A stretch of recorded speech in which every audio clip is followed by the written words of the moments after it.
ज्ञान वापी मस्जिद में मान लीजिए अदालत के आदेश से एक सर्वे का मामला शुरू हुआ, इनिशिएट हुआ कि भाई सर्वे हो, उसकी फोटोग्राफी हो जाए।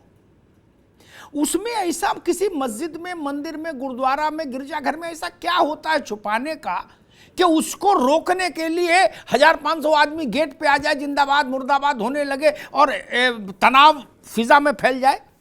मौलाना साहब, नहीं, कोई मसला नहीं है।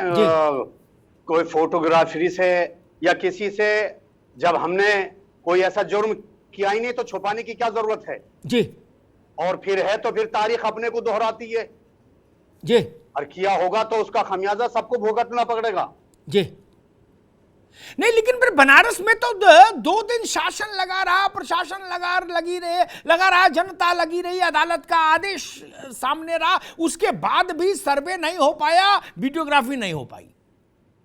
नहीं, बिल्कुल उसका हमें पालन करना चाहिए। जो हमें कोर्ट ऑर्डर दे रहा है उसका सम्मान के साथ में हमें स्वागत करना चाहिए उसका, उसमें कोई मसला नहीं है। लेकिन मसला तो हो गया वहां।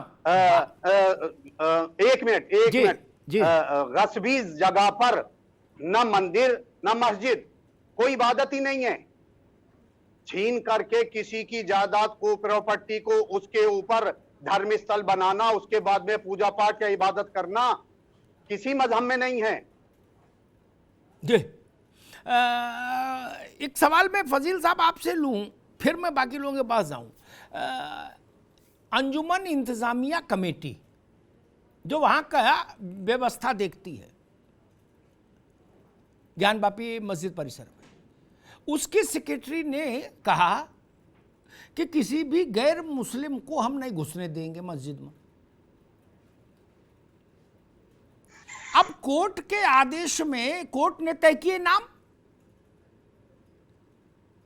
अब अगर ये तरीका होगा कोर्ट के आदेश के प्रति, तब तो बहुत गलत किस्म की नजीर सेट हो जाएगी देश में। फजील अहमद साहब, देखिए अमिताभ जी, ये मामला श्रृंगार गौरी में दर्शन का है जी, और इसमें इंतजामिया कमेटी को पार्टी नहीं बनाया गया और न वो प्रतिवादी बनाए गए। ठीक है। ये मामला सीधे सीधे हिंदू वर्सेस हिंदू के बीच में था कि उनको दिया जाए।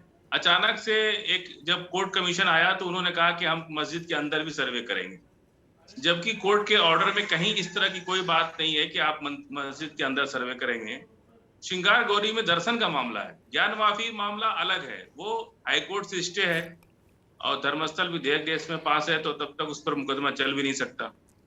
मामला सब कंफ्यूजन हो गया। अगर श्रृंगार गौरी के पार्टी के लोगों ने, अगर जो हिंदू बहनें हमारी जो पार्टी बनी उसमें वादकारी हैं, जो वादी हैं, उन्होंने अंजुमन कमेटी को इसमें पार्टी बनाया होता तो अदालत में वो लोग हाजिर हुए होते। अदालत उनसे कहती कि आप जाकर के सर्वे कराइए। अदालत ने कहीं ये बात नहीं कहा, ऑर्डर में भी ये बात नहीं है कि मस्जिद के अंदर जाकर सर्वे करना है। इसलिए मामला पेचीदा हो गया। ये लोग काम कुछ और करना कुछ और चाह रहे हैं। अगर सीधी सी बात है, देखिए अदालत का कोई अवमानना करता है तो उसके लिए देश में कानून है, अवमानना का केस चलता है और अदालत सक्षम है उसको पनिश करने के लिए।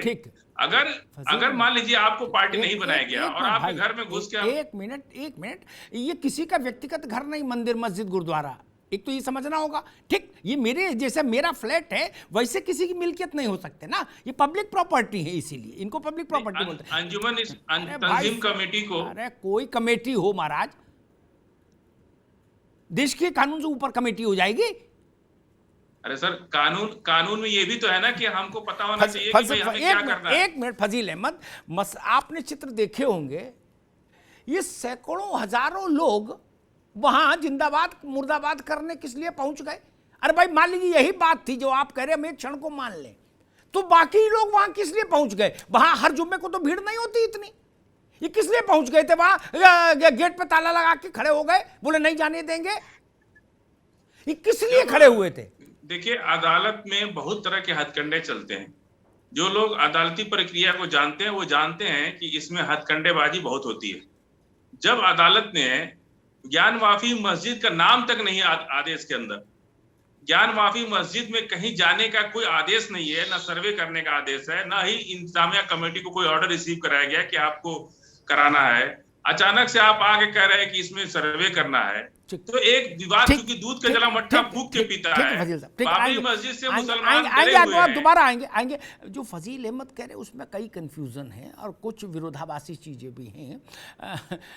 अगर कोई लेना देना नहीं था आपका कागज में तो आप शांत रहते, अपने घर पर चद्दर तान के सोते, फिर प्रशासन की जिम्मेदारी थी कि आपकी स्थान की हिफाजत वो करता।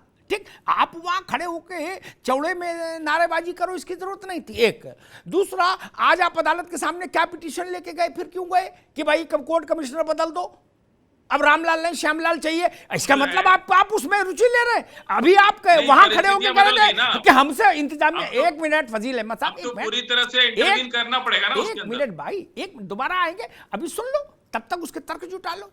इंतजामिया कमेटी ने परसों कहा कि हमको अदालत ने नहीं सुना, हम अदालत की नहीं सुनेंगे। हालांकि बहुत भोंडी बात है, सुनना तो पड़ेगा ही अदालत की, लेकिन चलो एक क्षण को मान लें। तो आज क्या करने गए? आज भी तो गए ना, तो अब क्या तो करने गए? अदालत के सामने जा करके पूछना पड़ेगा कि भाई आप क्या चाहते हैं, अदालत क्या चाहती है, अदालत से बात करना पड़ेगा ना। ठीक है, ठीक फजील साहब, ठीक है। इसलिए शिव साधिका जी, ये बात समझ नहीं आई। इतना बहुत सहज बात थी, किसी भी इमारत में एक कोर्ट कुछ अधिकारियों को नियुक्त कर दे कि भाई जाइए सर्वे करिए, देखिए वहां की क्या जमीनी हकीकत है, और वो ग्राफिकली आजकल तो थाने में भी बयान लिखते हैं, किसी अपराधी का तो वीडियोग्राफी कराते हैं ताकि बाद में कोई कोर्ट में बवाल नहीं हो, किंतु परंतु नहीं हो। इतनी सी बात थी, सहज रूप से इसका पालन हो सकता था, फिर ये इतना तनाव क्यों हो गया?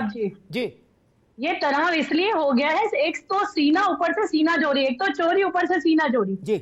ये बिल्कुल ऐसा मामला हो रहा है।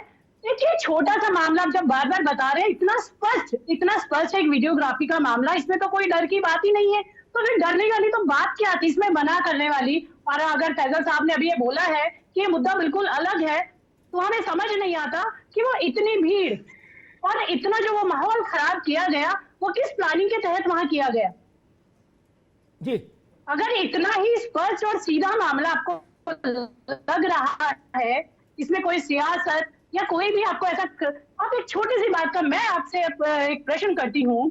जब हम एक राष्ट्रवादी राष्ट्र की बात करते हैं, हम एक राष्ट्र में रहते हैं, भाई भाई की बात करते हैं, तो यहाँ तो आप लोग, अगर हम लोग ये राष्ट्र के फेवर की बात की, राष्ट्र के हित की बात की, क्रांतियों ने जो 350 साल पहले जो हमारे साथ किया, तो आप लोगों को तो तकलीफ नहीं होनी चाहिए। तकलीफ तो आज आपको होनी चाहिए थी।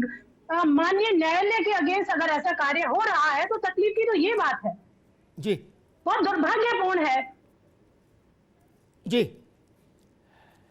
आऊंगा मैं आपके पास आर के मिश्रा साहब। फिर बात वहीं पे आके अटक जाती है, जो काम बिना उत्तेजना के सहज रूप से हो सकता था, जिसमें मैंने शुरुआत में जैसा निवेदन किया, ना किसी से कुछ छीना जा रहा था उस आदेश में, ना किसी को कुछ दिया जा रहा था। लड़ाई इसी पे होना चाहिए, जिंदाबाद मुर्दाबाद छाती पीटना तो इसी पे होना चाहिए, जब कुछ किसी से छीना जाए, किसी को जबरन दिया जाए। क्या इस आदेश में ऐसा कुछ नहीं था? पद्मनाभ मंदिर में तहखाने खोलने का सुप्रीम कोर्ट ऑर्डर दे सकता है और उन लोगों को वहां बाकायदा सारा इंतजाम करके प्रशासन देता है, लोग जाते हैं कोर्ट के कमिश्नर। ठीक, ऐसा सामान्य प्रक्रिया है, कोई बहुत अद्भुत बात नहीं, सब जगह होती। दूसरी बात, आप एक तरफ कह रहे हो कि हमारा लेना देना नहीं, ये मामला बाहर श्रृंगार गौरी तक है। ठीक, तो फिर जब लेना ही देना नहीं तो आप कोर्ट कमिश्नर को बदला जाए, ये कोर्ट कमिश्नर पक्षपाती है, ये कोर्ट कमिश्नर हमारे खिलाफ है, ये बात लेके फिर आप अदालत क्यों जाएंगे? आर के मिश्रा साहब, क्या आपको लगता है कि तनाव पैदा करने की कोशिश हो रही है? देखिए ऐसा है अमिताभ जी, यहाँ पर हम सबको ये चीज समझने की जरूरत है, जो कि यहाँ पर बिल्कुल सरासर लग रहा है अदालत ये अवमानना है, बिल्कुल इसमें कोई दुमत नहीं है।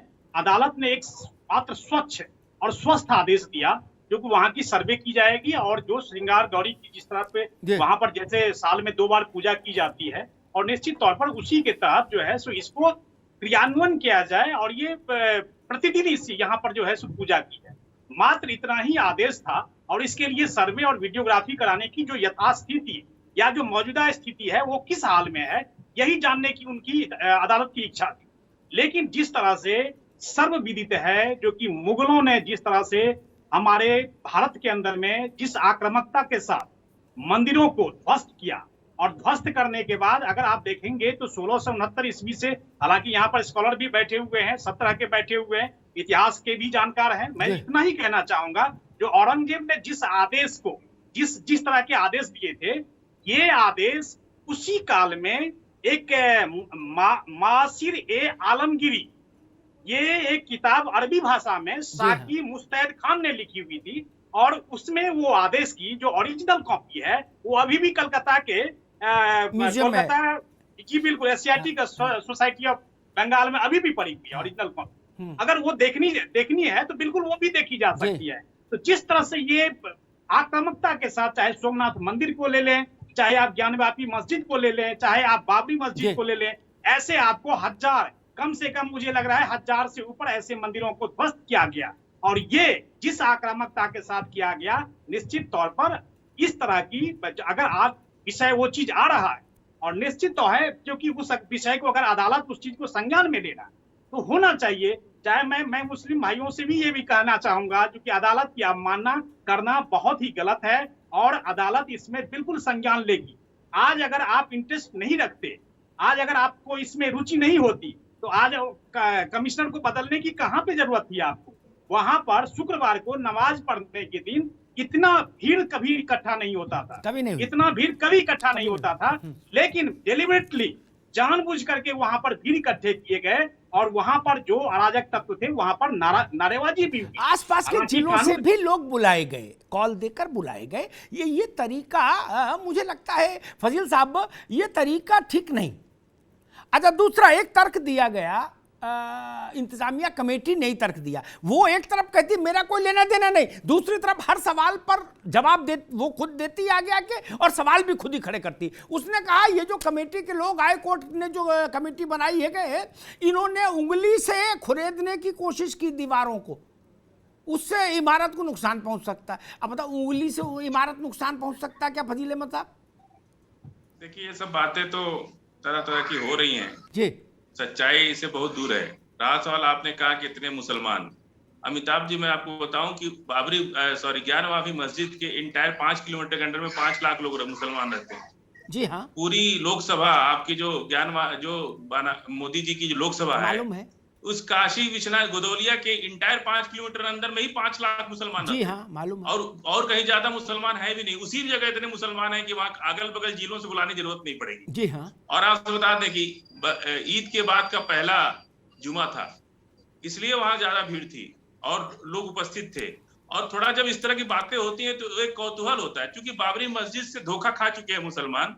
ये लोग कहते थे कि बाबर ने मंदिर तोड़ करके मस्जिद बनाया, सुप्रीम कोर्ट ने कह दिया कि बाबर ने कोई मंदिर नहीं तोड़ा और न ही मस्जिद बनाया। साफ साफ सुप्रीम कोर्ट ने अपने ऑर्डर में कह दिया।